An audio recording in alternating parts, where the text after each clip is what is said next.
एक दिन भगवान श्री कृष्ण अपनी द्वारिका में रानी सत्यभामा के साथ सिंहासन पर विराजमान थे और उनके निकट ही गरुड़ और सुदर्शन चक्र भी उनकी सेवा में विराजमान थे। बातों ही बातों में रानी सत्यभामा ने पूछा, हे प्रभु, आपने त्रेतायुग में राम के रूप में अवतार लिया था।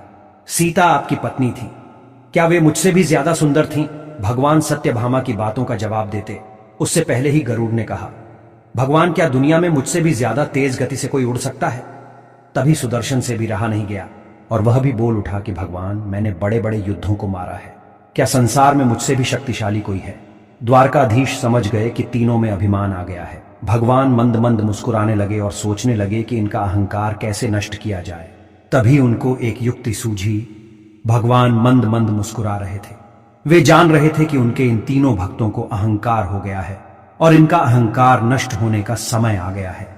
ऐसा सोचकर उन्होंने गरुड़ से कहा कि हे गरुड़, तुम हनुमान के पास जाओ और कहना कि भगवान राम माता सीता के साथ उनकी प्रतीक्षा कर रहे हैं। गरुड़ भगवान की आज्ञा लेकर हनुमान को लाने चले गए। इधर श्री कृष्ण ने सत्यभामा से कहा कि देवी, आप सीता के रूप में तैयार हो जाएं, और स्वयं द्वारकाधीश ने राम का रूप धारण कर लिया।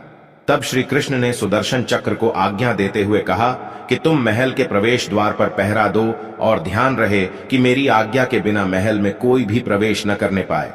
सुदर्शन चक्र ने कहा, जो आज्ञा भगवान और भगवान की आज्ञा पाकर चक्र महल के प्रवेश द्वार पर तैनात हो गया। गरुड़ ने हनुमान के पास पहुंचकर कहा कि हे वानर श्रेष्ठ, भगवान राम और माता सीता ने आपको बुला है, आप मेरे साथ चलिए, मैं आपको अपनी पीठ पर बैठाकर शीघ्र ही वहां ले जाऊंगा। हनुमान ने कहा, हे गरुड़ जी, आपको धन्यवाद जो आपने मेरे प्रभु का संदेश मुझ तक पहुंचाया। आप चलिए, मैं आता हूं। गरुड़ ने सोचा, पता नहीं यह बूढ़ा वानर कब पहुंचेगा। खैर, मुझे क्या कभी भी पहुंचे, मेरा कार्य तो पूरा हो गया, मैं भगवान के पास चलता हूं। यह सोचकर गरुड़ शीघ्रता से द्वारका की ओर उड़ चले। लेकिन यह क्या, महल में पहुंचकर गरुड़ देखते हैं कि हनुमान तो मुझसे पहले ही पहुंच गए। महल के प्रवेश द्वार पर पहरा देते सुदर्शन चक्र ने हनुमान को रोक लिया और कहने लगे, प्रभु की आज्ञा के बिना कोई भी अंदर नहीं जा सकता। हनुमान जी कहते हैं, मुझे मेरे प्रभु श्री राम ने बुलाया है, मुझे अंदर जाना है। ऐसा कहते ही सुदर्शन चक्र को क्रोध आ जाता है और वह हनुमान जी से युद्ध करने लगता है। कई घंटे तक युद्ध होता है। हनुमान जी सोचते हैं, अगर मैं ऐसे युद्ध करता रहा तो मैं प्रभु से मिलने में विलंब हो जाऊंगा। श्री हनुमान जी ने अपना विकराल रूप धारण करके सुदर्शन चक्र को अपने मुंह में रखकर अपने प्रभु श्री राम का दर्शन करते हैं। श्री राम के रूप में श्री कृष्ण ने हनुमान से कहा कि पवन पुत्र, तुम बिना आज्ञा के महल में कैसे प्रवेश कर गए?